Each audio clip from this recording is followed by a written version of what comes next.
King Charles III of the United Kingdom opens the new headquarters of the EBRD in London.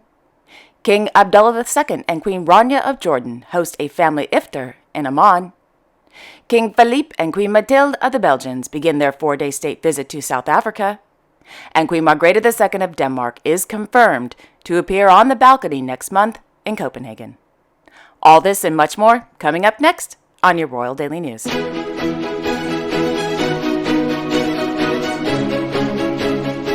Well, good evening, everyone, and welcome to my channel. My name is Alexandra, and this is your Royal Daily News for March 23rd, 2023. In Copenhagen, the Danish Royal Court announced that Her Majesty Queen Margrethe II of Denmark will appear on the balcony at Christian IX's palace at Amalienborg at 12 p.m. on Sunday, April 16th, 2023, on the occasion of Her Majesty the Queen's 83rd birthday. Other members of the royal family will join Her Majesty the Queen on the balcony. However, at this time, it is unknown if their Royal Highnesses Prince Joachim and Princess Marie of Denmark, along with their children, will participate in the balcony appearance. This is the first time in 5 years that Her Majesty the Queen has celebrated her birthday from the balcony at Amalienborg. In this morning's press release, Ms. Line Ballaby, head of communications for the Danish Royal Court, also noted that Her Majesty the Queen is expected to resume her official duties, quote, on that same day, end quote. After a successful extensive back surgery on February 22nd, 2023, Her Majesty the Queen's rehabilitation is, quote, going well, end quote. However, Ms. Ballaby goes on to note that there will still be a number of major tasks that Her Majesty the Queen cannot complete as planned in the coming months. Quote, information is given about this on an ongoing basis, end quote. Just on a side note, if you happen to be visiting Copenhagen on April 16th and you would like to wish Her Majesty the Queen a very happy birthday, the traditional congratulatory book, which you can sign, will be available at the Yellow Palace front gate beginning at 10 a.m. through 2 p.m. In Oslo, His Majesty King Harald V of Norway held an audience this morning with the President of the German Parliament, Ms. Bärbel Boss, at the Royal Palace. In Nordmarka, their Royal Highnesses Crown Prince Haakon and Crown Princess Mette-Marit of Norway, along with their cute little doggy, and the General Secretary of the Norwegian Refugee Council, Mr. Jan Egeland, attended a bonfire chat this evening on the occasion of the 20th anniversary of the collaboration between the Norwegian Scout Association and the Norwegian Refugee Council. The Crown Prince is a high patron of the Norwegian Refugee Council, while the Crown Princess is a high patron of the Norwegian Scout Association. According to the Norwegian Royal Court, every spring, thousands of scouts from all over Norway, quote, make an effort to ensure that children and young people who have fled war, violence, and unrest receive an education. In this anniversary year, the money collected by the Scouts will be donated to the Norwegian Refugee Council's work for young refugees in Lebanon. Being on the run is a demanding existence, especially for children and young people. Going to school gives them a certain security and hope for a better future. It makes a big difference, end quote.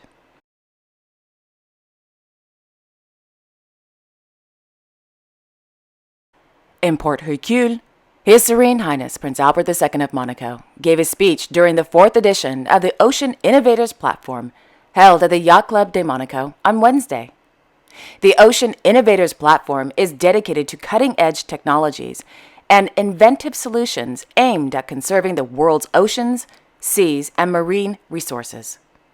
The purpose of the OIP is to highlight the essential role of entrepreneurship, innovation, and investment to develop a sustainable blue economy. Quote, the OIP strives to turn the spotlight on the most impactful solutions while fostering dialogue and fruitful exchanges between high-level stakeholders from various backgrounds.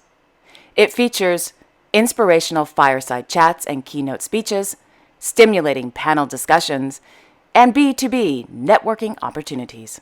End quote. Meanwhile, Their Majesties King Philippe and Queen Mathilde of the Belgians, accompanied by several Belgian ministers, arrived in Pretoria late last evening to begin their 4-day state visit to the Republic of South Africa at the invitation of President Cyril Ramaphosa. According to a press release, the state visit will, quote, highlight South Africa's turbulent history by paying tribute to those who fought against apartheid and for freedom before making it a country where rights of all are guaranteed. The program of the visit will also focus on the desire to strengthen bilateral relations between Belgium and South Africa, end quote. The state visit began today at the Union's buildings in the capital of Pretoria, where their majesties were warmly welcomed to South Africa by President Cyril Ramaphosa. After the inspection of the guards of honor and the national anthems were played, their majesties were introduced to various leading South African government officials in a receiving line. Soon their majesties were ushered into the Union's buildings, where they signed the Book of Honor and posed for the press.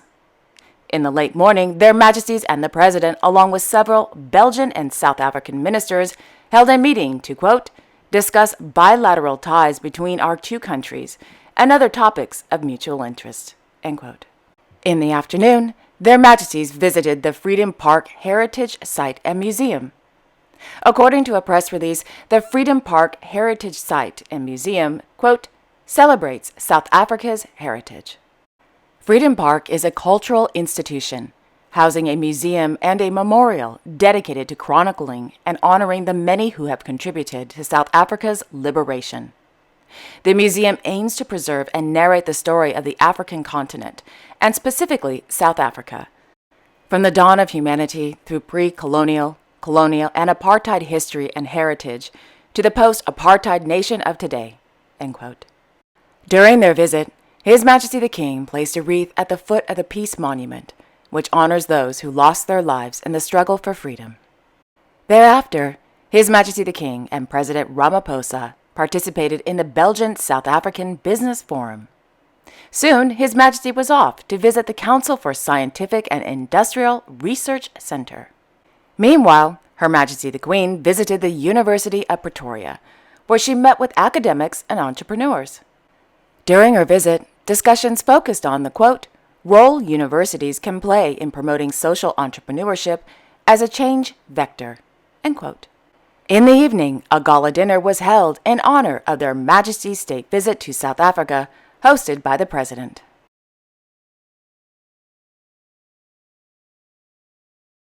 Yesterday afternoon, in Midtown Manhattan, His Majesty King Willem-Alexander of the Netherlands visited the Water House in connection with the United Nations Water Conference. The Water House was a pop-up event organized by the Consulate General of the Kingdom of the Netherlands in New York. During the event, His Majesty the King viewed a photo exhibition and met with young people where he spoke with them about the importance of water.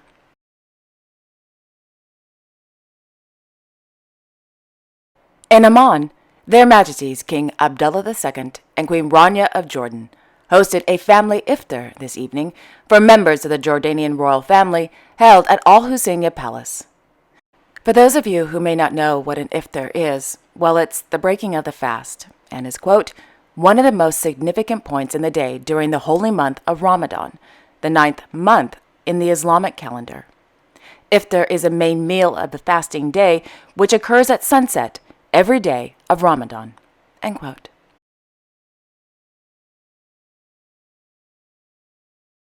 In Sharjah, His Highness Sheikh Sultan bin Mohammed Al Qasimi, the ruler of Sharjah, received well-wishers this evening on the occasion of the beginning of the holy month of Ramadan at Al-Badi Al-Amir Palace. Some of the well-wishers included Sharjah government officials, dignitaries, Emiratis, and a whole lot of sheikhs who wished His Highness good health and further progress for Sharjah and the UAE in general.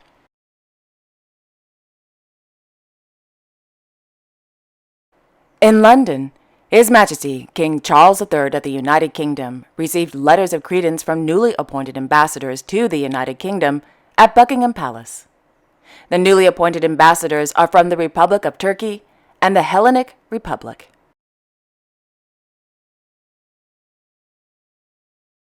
In the afternoon, His Majesty the King officially opened the new headquarters of the European Bank for Reconstruction and Development, EBRD, in London's Canary Wharf district. Per Buckingham Palace, quote, The EBRD was established in 1991 at the end of the Cold War to build open market economies and promote private enterprise in the former communist countries of Central and Eastern Europe. During his visit to the new London headquarters, His Majesty the King toured the offices, met with staff, and heard how the EBRD has embedded sustainability measures into their new London office. His Majesty the King also had the opportunity to meet Ukrainian and Turkish staff. Over 100 EBRD staff members and their families were evacuated from Ukraine at the beginning of 2022, with financial aid and housing given to relocated staff. The King also viewed an art exhibition, Kids and Art for Ukraine, created by students at art schools in Ukraine. All donations to purchase the art helps vulnerable children, providing them with medical, humanitarian, and educational support." End quote. And finally, His Royal Highness the Prince of Wales concluded his 2-day official visit to Poland. The day began in Warsaw, with the Prince of Wales placing a wreath at the Tomb of the Unknown Soldier, a monument dedicated to Polish soldiers who have lost their lives in conflict. Thereafter, the Prince arrived at the Presidential Palace, where he met with the President of Poland, Mr. Andrzej Duda. According to Kensington Palace, during the meeting, the Prince, quote, expressed his thanks to the Polish people for their ongoing generosity and hospitality in these turbulent times, end quote. The day ended with a visit to the Hala Kozacki Food Hall, where the Prince spent time with, quote, young Ukrainian refugees who, since fleeing Ukraine, have settled in Warsaw and have found employment or are continuing their studies, end quote.